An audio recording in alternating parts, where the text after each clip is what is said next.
देख रहे हैं भायंदर सत्ता न्यूज। जिसको उसको भेजो पाकिस्तान, जिसको चाहिए हम लोग उसको भेजो पाकिस्तान।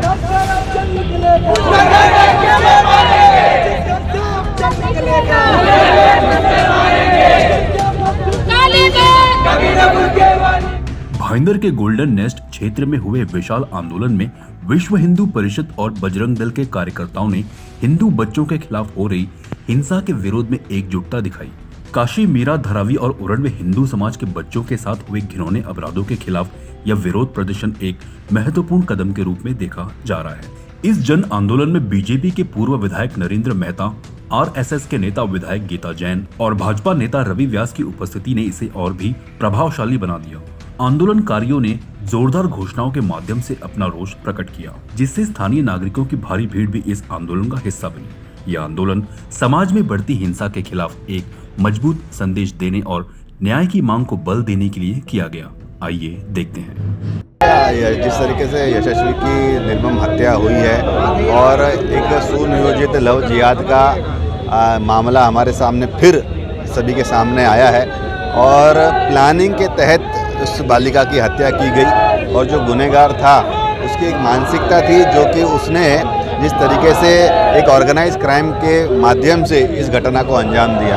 आज विश्व हिंदू परिषद के माध्यम से आज यहाँ पे सभी मृतकों को श्रद्धांजलि तो दी है, लेकिन साथ साथ में सभी ने इस घटना का निषेध भी प्रदर्शित किया है और ऐसी घटनाएं हमारे देश के अंदर रुकनी चाहिए और इसके खिलाफ सख्त से सख्त कानून बनना चाहिए। और अगर ऐसा कानून जल्द से जल्द नहीं बनता है तो मुझे लगता है कि सकल हिंदू समाज को ही कानून अपने हाथ में लेकर और ऐसे पापियों को, ऐसे राक्षसों को उनके अंजाम तक पहुंचाना पड़ेगा। ऐसा मुझे लगता है ये समय आते देर नहीं लग रही है। जिस तरह से हम लोगों ने देखा है कि उत्तर प्रदेश में योगी जी ने लव जिहाद पे कड़ा कानून लागू किया है, तो आपको लगता है कि महाराष्ट्र में और अन्य राज्यों में भी इस तरह से कानून लागू होने चाहिए? बिल्कुल ही। भारतीय जनता पार्टी की सरकार महाराष्ट्र में भी है। देवेंद्र जी ने कुछ समय पहले आधिकारिक रूप से इसके ऊपर बयान भी दिया था और जल्दी लव जिहाद का जो कानून है वो महाराष्ट्र में भी लागू किया जाएगा। उन बच्चों के लिए क्या बातों में आ जाती है? मैं सभी हमारी बहनों से ये इस आपके चैनल के माध्यम से अपील करता हूँ कि आप ये सभी जो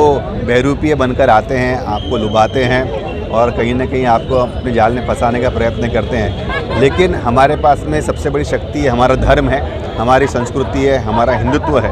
अगर आप हिंदुत्व से जुड़े रहेंगे, अगर अपने धर्म और अपने सनातन संस्कृति से जुड़े रहेंगे, अपने माँ बाप के ऊपर भरोसा करके प्रत्येक घटना को जो भी आपके साथ में दिन में होती है, जिन भी आप लोगों से मिलते हैं, अगर उसकी सूचना अपने परिवार के, अपने माता पिताओं को, बड़े भाई बहनों को अगर आप देंगे, चर्चा करेंगे और अगर अपनी संस्कृति से जुड़े रहेंगे तो ये सभी जो घटनाएं हैं उन घटनाओं के ऊपर हम लोग कहीं ना कहीं उसका बचाव कर सकते हैं, इसके ऊपर रोक लगा सकते हैं। और आपको अगर ऐसा लगता है कि कोई भी जिहादी आपको परेशान कर रहा है, कि आपको ब्लैकमेल करने का प्रयास कर रहा है, तो आप हमारे जितने भी बजरंग दल या विश्व हिंदू परिषद के जो भी हमारे स्वयंसेवक हैं, आप उनसे भी संपर्क कर सकते हैं, पुलिस प्रशासन से संपर्क कर सकते हैं, अपने माता पिताओं से संपर्क कर सकते हैं, लेकिन ऐसी घटनाओं का आपको निषेध करना पड़ेगा, आपको दुर्गा का रूप लेना पड़ेगा। पहले तो भारत माता की जय श्री राम। जिस तरह हमारी बहू बेटियों को और महिलाओं की जिस तरह ये लोग इज्जत लूट रहे हैं और जिस तरह लव जिहाद चल रहा है, अब इसकी हो गई अति। अब हमसे बर्दाश्त नहीं हो रहा है। अब इसका अंत या तो पुलिस करेगी, हम करेंगे। अब इसका फैसला करेंगे हम। सर, ये जो जय भीम जय मीम करके जिस तरह हिंदुओं को बांट दिया ना, वो हिंदू उसी में कंफ्यूज हो गया है कि मैं यहाँ जाऊँ कि वहाँ जाऊँ। अब पहले हमें हिंदुओं को जोड़ना है। जय भीम जय मीम कुछ नहीं है। जो जय भीम कर रहे थे, जय मीम कर रहे थे, उन्हीं को मारा जा रहा है अभी। वो हमारे हिंदू सब हम हिंदू भाई भाई है। अब उनको समझना पड़ा कि हम 80-90 करोड़ हिंदू सब एक ही हैं, हम कोई अलग नहीं है। उन लड़कियों को मैं ये मैसेज देना चाहूँगी, बेटा जिस लड़कियों के ऊपर बीती है उनका एक बार वीडियो देख लो। आप ये फालतू टिकटॉक बनाना बंद करें, ये फालतू अपना एक गाना पे गाना डांस करना, ये छोटे कपड़े पहनना, ये सब बंद करें और जिस बेटियों पे बीती है वो आप लोग ज़रूर देखें और उसके एक सीख लें।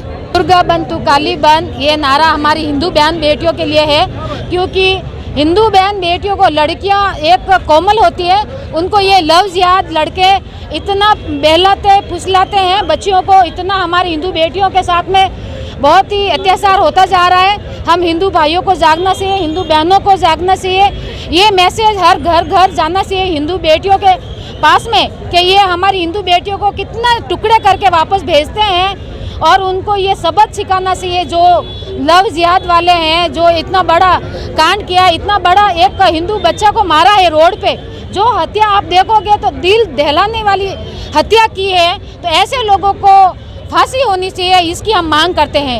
पहली बात तो ये मोर्चा नहीं है, ये श्रद्धांजलि अर्पण करने का और अपने अंदर का आक्रोश शांत करने का एक छोटा सा प्रयास है। ये श्रद्धांजलि अर्पण भी नहीं कह सकते इसको, क्योंकि उनके जब तक कातिल जिंदा है तो हम तो शर्मिंदा है। अब शर्मिंदगी क्या करेंगे? तो बस ऐसी एक छोटी मोटी हरकत कर लेते और कुछ नहीं। भाई क्या, उनको तो जिंदा मारना चाहिए, समाज के सामने उनको लटका देना चाहिए। इससे जितनी भी बर्बरता से उनको मौत दे सकते हैं उतनी बर्बरता से उनको मौत देनी चाहिए। हुई बहुत दुखद हुई, बहुत निंदा करने योग्य हुई। उस घटना को जितना हम घृणित कह सके वो कह सकते हैं कि बहुत ही घृणास्पद ये घटना थी। एक बच्ची को इस तरह से बेरहमी से मारना, उस पर बहुत सारे लोगों ने एक साथ अत्याचार गुजारना सुन के भी जब हमारे रोंगटे खड़े हो जाते, तो उस बच्ची ने तो सहा है।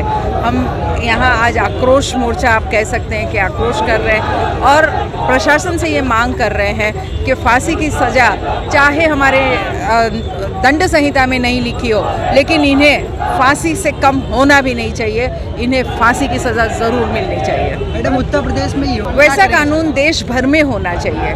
देखिए, अंतर्जातीय विवाह जब स्पेशल एक्ट में दर्ज होते हैं, और मुझे याद है कि हाउस में लोढ़ा जी ने कहा था कि जब जब ऐसे अंतर्जातीय विवाह होते हैं, सरकार ने उसका हर 6 महीने में जाके पूछना चाहिए कि वो बच्ची बराबर है या नहीं है, तो कुछ सोच के ही कहा होगा। और अगर पूरे इरादे से अगर ऐसे विवाह हुए हैं जिसे हम लव जिहाद का नाम देते हैं, तो ये कानून ज़रूर बनना चाहिए और उसकी सज़ा मुझे तो लगता है 10 साल बहुत कम है, उससे ज़्यादा होनी चाहिए।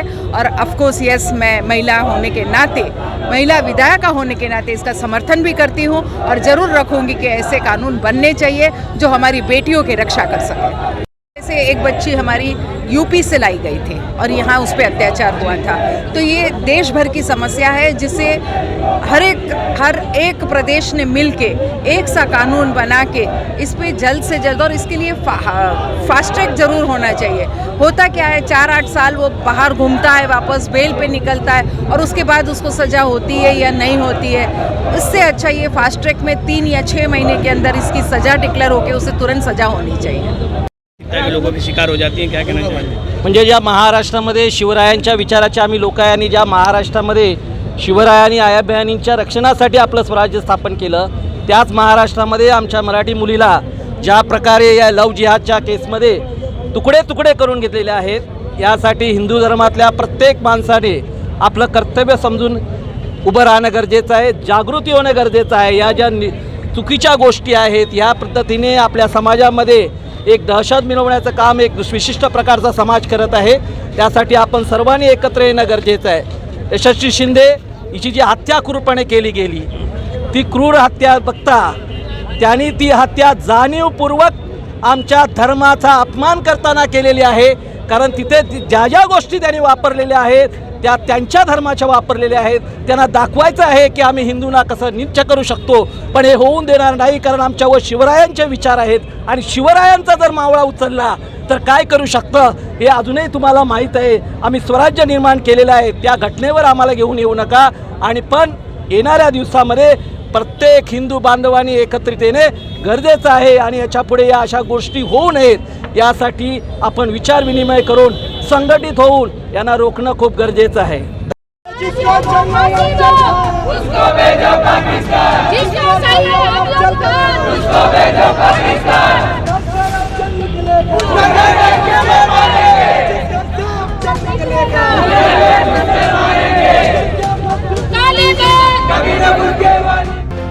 आप देख रहे हैं भायंदर सत्ता न्यूज।